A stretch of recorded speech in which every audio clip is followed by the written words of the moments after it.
Hello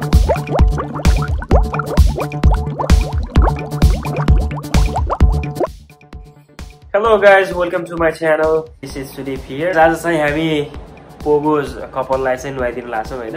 मैले चाहिँ आफ्नो गोल्डफिसलाई चाहिँ कसरी टेक केयर गर्छु, हप्तामा कतिचोटि सफा गर्छु र कसरी सफा गर्छु भनेर चाहिँ हल्का ट्युटोरियल भिडियो मात्रै बनाउन खोजे। होपफुली यो चाहिँ सबैजनालाई हेल्पफुल हुन्छ होला। अहिले यस्तो देखिन्छ, सफा गरिसकेपछि कस्तो देखिन्छ त्यो चाहिँ भिडियोमा हेरौँ होला है त। Alright, let's get started. Alright, सुरुमा चाहिँ मैले के गर्छु भने एउटा बकेट लिन्छु हैन। बकेटमा चाहिँ पानी हाल्छु, नयाँ पानी रिप्लेस गर्नुपर्ने पानी चाहिँ यसमा हाल्छु। कुनै चाहिँ यसमा मलाई चाहिन्छ कि पानी चाहिँ भरौँ। Okay, direct tap water use गर्ने बेला चाहिँ त्यसमा चाहिँ क्लोरिनको मात्रा एकदम बढी हुन्छ। त्यो क्लोरिनलाई चाहिँ डिक्लोरिनेटेड गर्नको लागि चाहिँ वाटर कन्डिसनर युज गरिन्छ हैन। ट्याप वाटरमा सिधै हाल्यो भने चाहिँ माछा पाप्दैन पर्छ। लगभग 3 ग्यालन 3.5 ग्यालनकोमा चाहिँ लगभग 3 ml जति मिक्स गरिन्छ।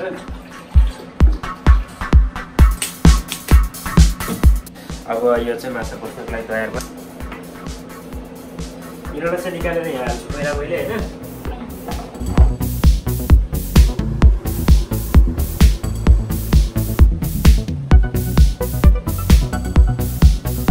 गोल्डफिस चाहिँ तर्सायो झक्लै बढी गऱ्यो भने पनि चाहिँ एकदम लाटो हुँदो रहेछ, मर्दो रहेछ।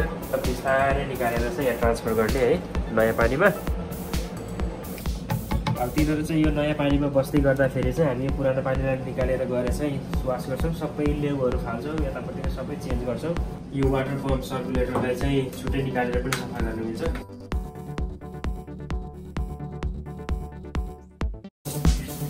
यसको त अब बेसी पानी फेरिदिने हो, पुरानो सबै पानीहरू फालिदिन्छौँ अनि लेउहरू सफा गरेर फेरि नयाँ पानी हाल्छौँ।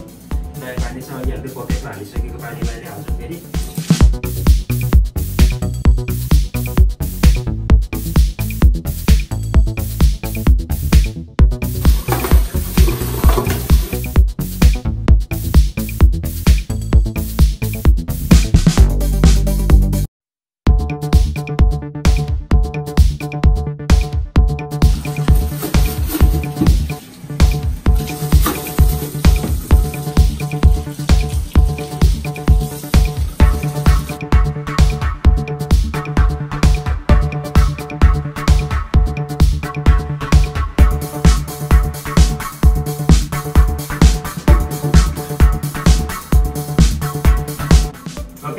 एक्वेरियमको चाहिँ पानी पुरानो पानीहरू चाहिँ सबै फाल्दिएँ मैले। त्यहाँबाट त्यो पेपर्सहरूलाई चाहिँ 2-3चोटि सफा पानी हालेर चाहिँ पानी सफा गरेँ।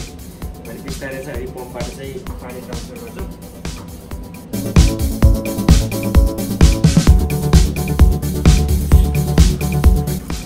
अनि माछा बस्नको लागि इनफ एमाउन्ट पानी भइसके पछाडि अनि माछालाई ट्रान्सफर गर्ने।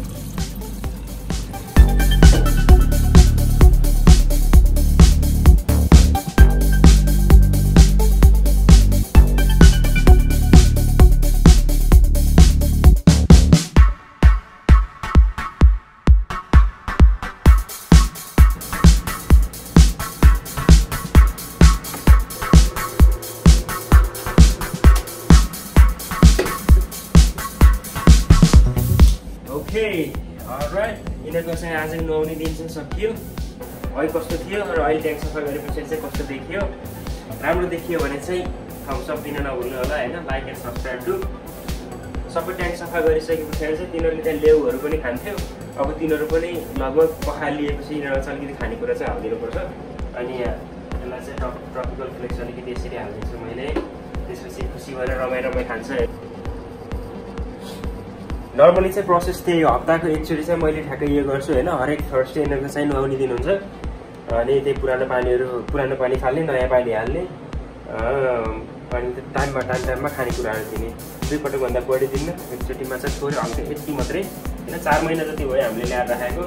4 महिनामा निकै ठुलो पनि भइसकेको छ यिनीहरू। खानेकुरामा र सरसफाइमा ध्यान दिनुपर्छ। त्यो भएपछि चाहिँ एकदम सजिलोसँग चाहिँ हामी यसलाई पेट गर्न सक्छौँ हैन। अहिलेको लागि त्यति नै हैन। फेरि चाहिँ अर्को पटक त्यस्तै के नयाँ कन्टेन्टहरू आयो भने चाहिँ फेरि हल्का भिडियो बनाएर चाहिँ पोस्ट गर्ने कोसिस गर्छु। कस्तो लाग्यो आजको भिडियो, मन पर्यो भने चाहिँ थम्स अप है guys. Alright then, I'll see you guys in the next video.